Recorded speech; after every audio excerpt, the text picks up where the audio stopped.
Hey guys, I made an apron and then I made a short about making the apron, and that was about a year ago. Since then, I have had 3 or so comments of people asking for a tutorial or how did you make it, and so this is my how I made this apron video. So this is how I built my pattern. For the front piece, I started with a rectangle piece of fabric. The width of the base is half my waist size plus half an inch for seam allowances. So mine was 14.5 inches. I measured a tank top that I like the fit of to get the size of the shoulders. The outside sleeve to the outside sleeve was 12 inches. And measure the length from your shoulder to your waist for the length.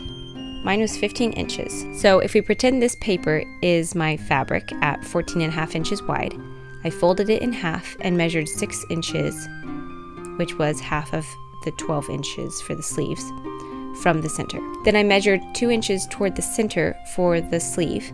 So from this point to however low you want your neck, which I did 3 inches on mine, make a straight line and cut it off. Then mark from the outside of the sleeve to the edge of the waist and cut that off. So that's the main front piece, and you'll need 2 of those, one for the actual piece and one for the lining. Now we need another rectangle, but this one is half your waist plus 1 inch. This gives us room for 4 1/4-inch seam allowances because we're going to cut this in half. So mine was 15 inches. So here's my pretend 15 by 15 piece. I fold it in half or cut it in half, measure 2 inches in from the top for the sleeve, and mark from there to the waist edge and cut it. And these are your back pieces. You'll need 2 of these as well, a set for the back and a set for the lining. Now we need a waistband. I already know my waist was 28, so I'm gonna add a couple more inches, and even if you make yours a little longer than that, that's totally fine, because as long as you are pinning things from the center when you make this, you can always cut off the extra at the end. I made it 2 inches long, and that includes seam allowance. And yes, we'll need 2 of those, one for the inside, one for the outside. After that, we need a right and left tie. I did 2 inches by 34 inches, 2 of those. And the last pieces are the skirt panels. So the length is approximately 3 times as long as your half waist size. So I did 45 inches on mine. As far as the length, just make it as long as you want your apron to be. So mine's 26 inches, but if you want it longer or shorter, you can just adjust based on your height or how long you like your skirt. So for the right and left skirts, I cut another 45 by 26 inch piece and just cut it in half. So I ended up with 2 26 by 22.5 pieces. This does not have to be exact. This is going to be gathered, so I wanted mine to be a fuller skirt, but if you don't want yours as full as that, you can make it a little shorter. And that's just how I put the pattern together.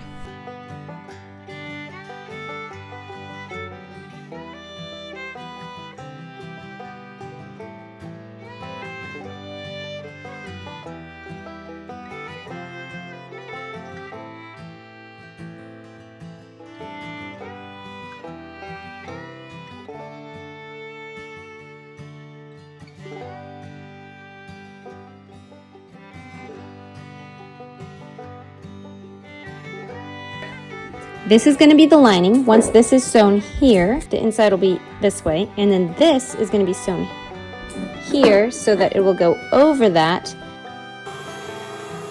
Now that the shoulders of the front and back pieces are connected, we face the ugly seams outward and pin around the neck and inner back. Okay, when I'm doing the V, I just do the one side and then I stop where I need it, make sure the needle is in the fabric, and then I lift my foot and just curve it carefully and gently, and then press the foot back down, and then you can carry on sewing from there. So this is all sewn. I do not know the official name of these little V wedge things that we cut out here, but we're cutting some little triangle things so that we can turn this inside out without having ugly wrinkles. Once that's right side out, iron it in place. Now I'm pressing in a 1/4 inch on both sides so I can sew it together. Here's a close-up version of that. Basically, I just folded this in a 1/4 inch and ironed it, and this in a 1/4 inch and ironed it, so it was nice and flat so it would line up. And now we're gonna sew that all the way across on both sides. Okay, so now that I've sewn together the right and left edges, I'm going to get the tie pieces ready. I just fold them in half, iron them down, and then sew them in at 1/4 inch. I closed off one end so I could turn it right side out with a chopstick. Ironed that flat and did the same to the other tie. This is the point where I tried the top on and realized that I wanted it a little shorter. The waist was at the wrong spot.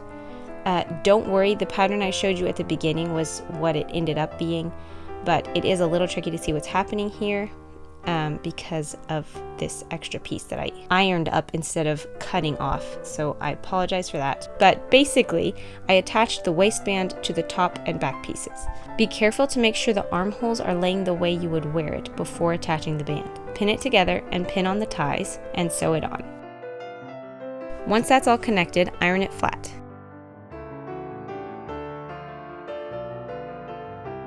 Now to add the inside band. Here I'm finally cutting off the extra fabric from shortening it earlier, so just ignore that. I just lined this up to the edge, pinned it on, sewed it at 1/4 inch, and folded it on that seam to iron it down.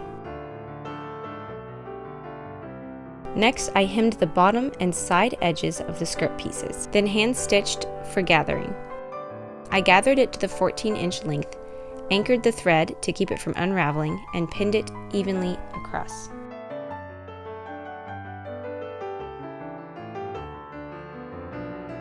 This is where I just kind of eyeball it where I think it would look good, and then pin it down once it's roughly even.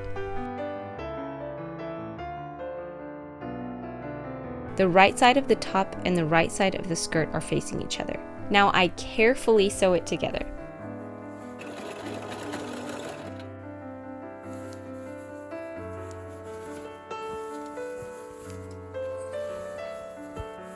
Now I gather the right and left skirt panels, pin them, and sew those to the waist, while making sure everything's facing where it should. Now I'm ironing the inner waistband in 1/4 inch so I can fold it over and cover up all the gathered part.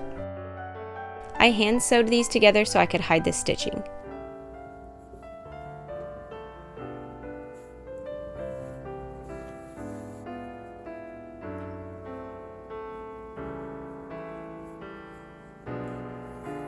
I cut off all but 1/4 inch of what was left of the band on each side so I could fold it over and hand sew those together. And it's finally finished.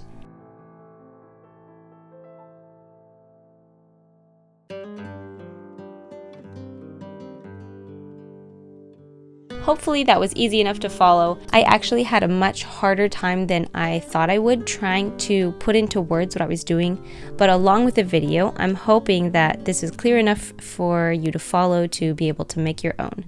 Happy sewing!